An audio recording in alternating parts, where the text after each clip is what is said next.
Karoline and the panel of liberal hosts engaged in a heated back and forth, discussing everything from policy issues to the latest political scandals.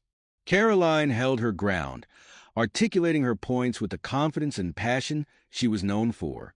But then, something happened that no one saw coming. Midway through the debate, one of the hosts made a shocking and personal comment aimed directly at Karoline.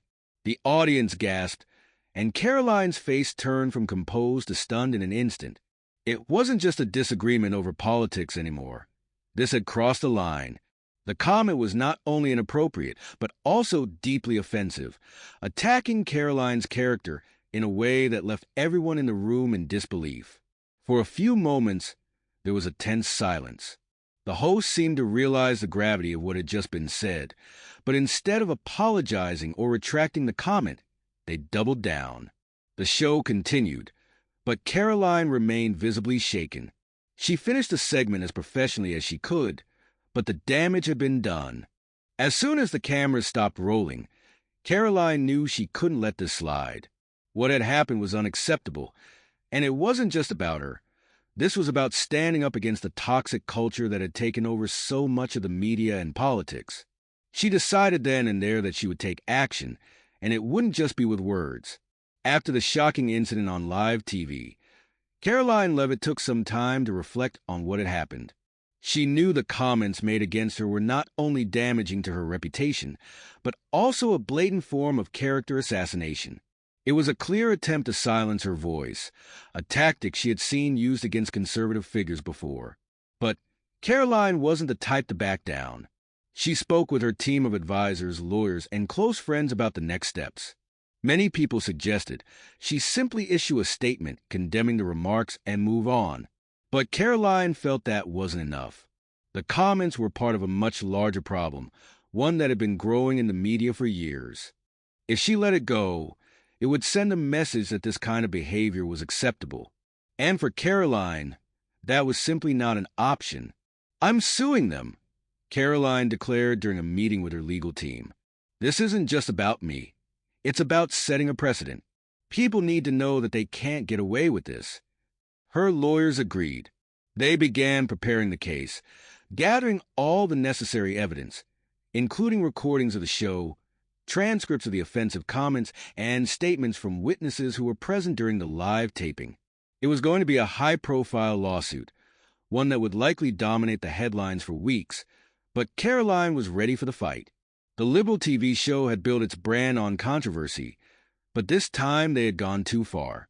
Karoline's team was confident that they had a strong case, one that would not only win in court, but also send a powerful message to the media industry as a whole. News of Karoline Leavitt's decision to sue the liberal TV show spread like wildfire.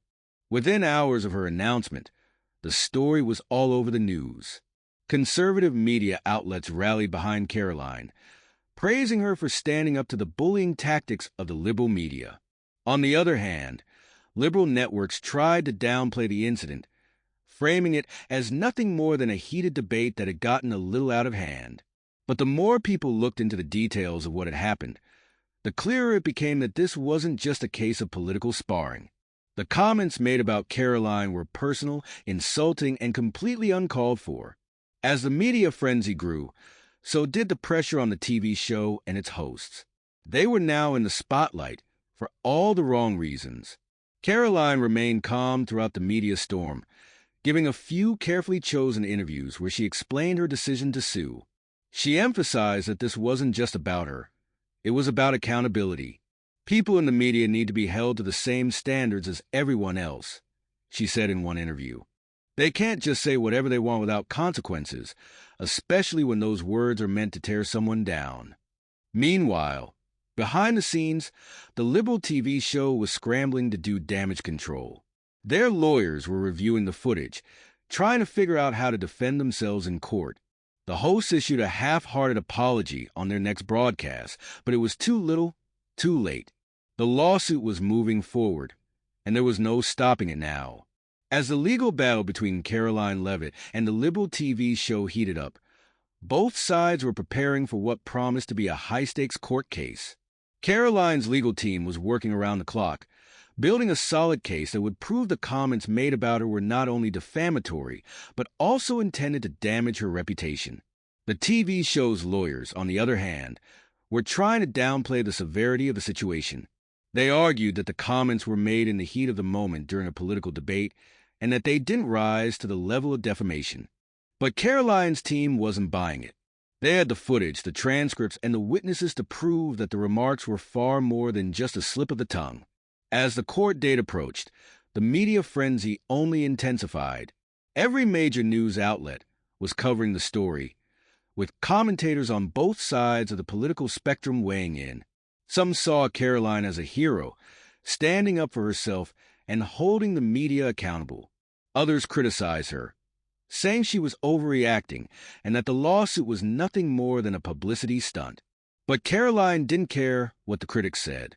She knew why she was doing this, and she was determined to see it through. For her, this was about more than just winning a court case. It was about making a stand. She had worked hard to build her career, and she wasn't going to let anyone tear her down with baseless attacks. The day of the trial finally arrived, and the courtroom was packed with reporters, lawyers, and spectators eager to see the showdown between Karoline Leavitt and the liberal TV show. Karoline arrived at the courthouse with her legal team, looking composed and confident. She had prepared for this moment, and she was ready to fight for her reputation. The TV show's legal team, on the other hand, seemed less sure of themselves. They knew they had an uphill battle ahead of them. The evidence was stacked against them, and the public was largely on Karoline's side. But they were determined to fight back, arguing that the comments made during the live broadcast were protected under free speech. As the trial got underway, both sides presented their cases. Karoline's lawyers played the footage of the offensive comments for the jury, highlighting the personal nature of the attack and how it went far beyond the boundaries of normal political debate.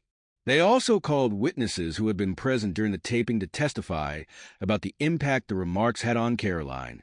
The TV show's lawyers tried to argue that the comments were taken out of context, but the jury wasn't convinced. The evidence was clear.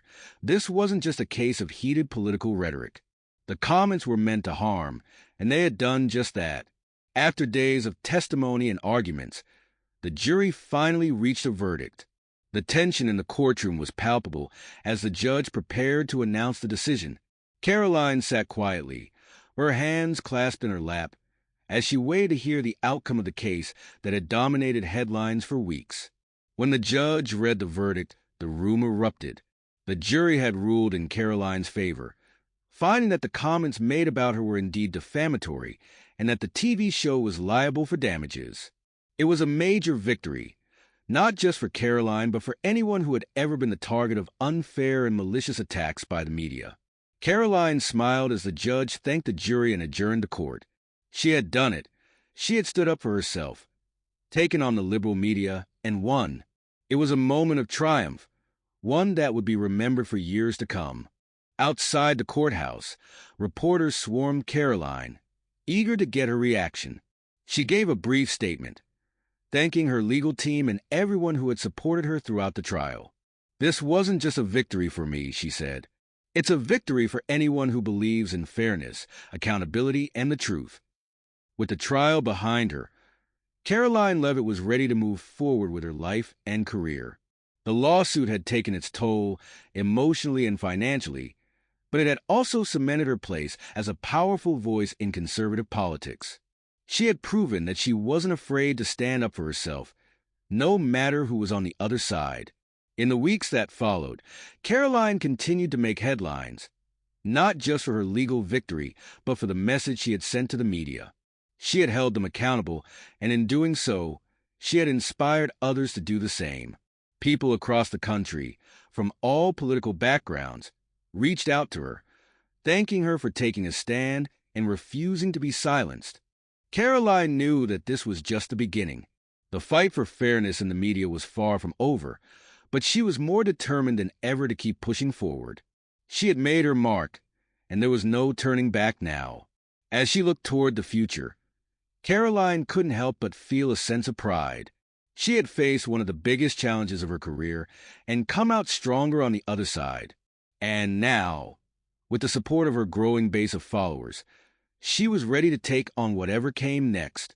Karoline Leavitt had emerged from the trial stronger than ever.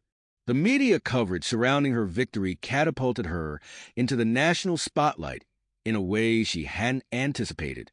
Conservative outlets hailed her as a symbol of resilience and accountability, while even some liberal commentators grudgingly acknowledged that she had exposed a serious flaw in the media's approach to political debate. With her newfound fame, Karoline saw an opportunity not just to further her own career, but to drive real change in the media landscape. She began to receive offers for interviews, speaking engagements, and even book deals. People wanted to hear from her, not just as a politician, but as a person who had taken on one of the most powerful institutions in the country, the mainstream media, and won. But Karoline had bigger plans than just writing a book or giving speeches. She wanted to build something lasting. In the months following the trial, she announced the launch of her new initiative, Media Accountability Now, a nonprofit organization dedicated to holding media outlets accountable for their actions, protecting free speech while also advocating for higher standards in journalism. The mission of MAN was simple: to ensure that the media operated within the bounds of fairness and decency, and that individuals targeted unfairly by the press had a platform to seek justice. The organization would provide legal support, public relations assistance, and even a public forum where people could share their stories of media misconduct. "I don't want what happened to me to happen to anyone else," Karoline said at the launch event for MAN. The media has immense power in shaping public opinion, but with that power comes responsibility. It's time we hold them to the same standards they hold others to. As the months went by, Karoline's initiative gained momentum. Media Accountability Now quickly became a force to be reckoned with. Her team worked tirelessly to expose instances of media bias, unethical reporting, and defamation. People from all walks of life began reaching out, sharing their experiences, and asking for help. The organization was soon representing a variety of individuals, from small business owners who had been unfairly smeared in local news reports to public figures who had been the targets of malicious personal attacks. With each case they took on, MAN built a reputation for being a champion of truth and integrity in the media. Karoline's leadership was at the heart of the organization's success. She continued to make appearances on national television, where she spoke passionately about the need for media reform. Her message resonated with millions of Americans who had grown tired of the sensationalism, partisanship, and character attacks that had become all too common in the media landscape. MAN also began working closely with legislators to draft new regulations that would protect individuals from defamation and ensure higher standards of accountability in journalism. It was a bold move, and it faced resistance from powerful media conglomerates, but Karoline was determined to see it through. As Karoline's influence grew, so did speculation about her future in politics. Many wondered if she would run for office again, especially given the national platform she had built for herself. Her victory in court and the success of Media Accountability Now had only strengthened her appeal among conservative voters, and there were whispers that she could be a potential candidate for higher office. Karoline herself remained focused on her work with MAN, but she didn't rule out the possibility of returning to politics. "Right now, my priority is holding the media accountable and making sure we protect free speech in this country," she told reporters when asked about her political ambitions. But who knows what the future holds? Despite her measured response, the pressure for her to run continued to mount.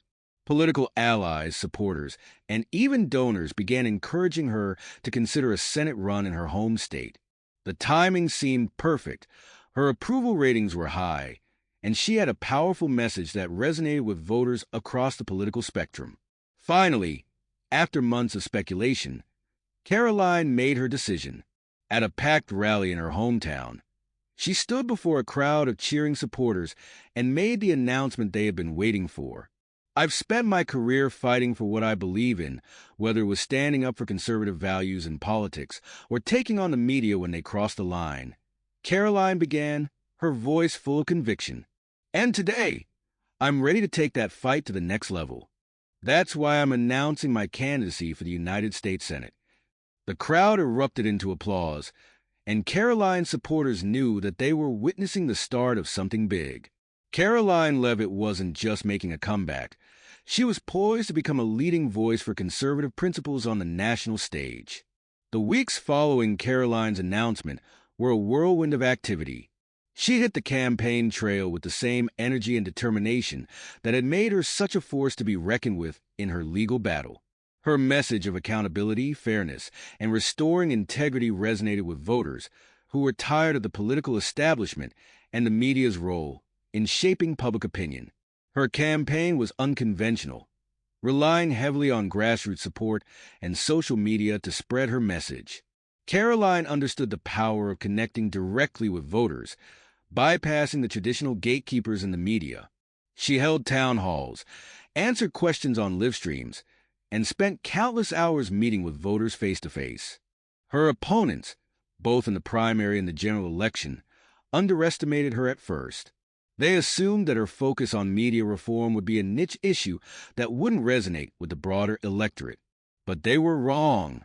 Voters saw Karoline as someone who was willing to take on the tough fights, whether it was holding the media accountable or pushing back against overreach in Washington. As the campaign progressed, it became clear that Karoline was a formidable candidate. Polls showed her gaining ground, and by the time Election Day approached, she was neck and neck with her main opponent. It was going to be a close race, but Karoline had momentum on her side. Election night was tense, with millions of Americans watching the results come in. Karoline Leavitt's race was one of the most closely watched in the country, and as the numbers were tallied, it became clear that it was going to come down to the wire. For hours, the race was too close to call.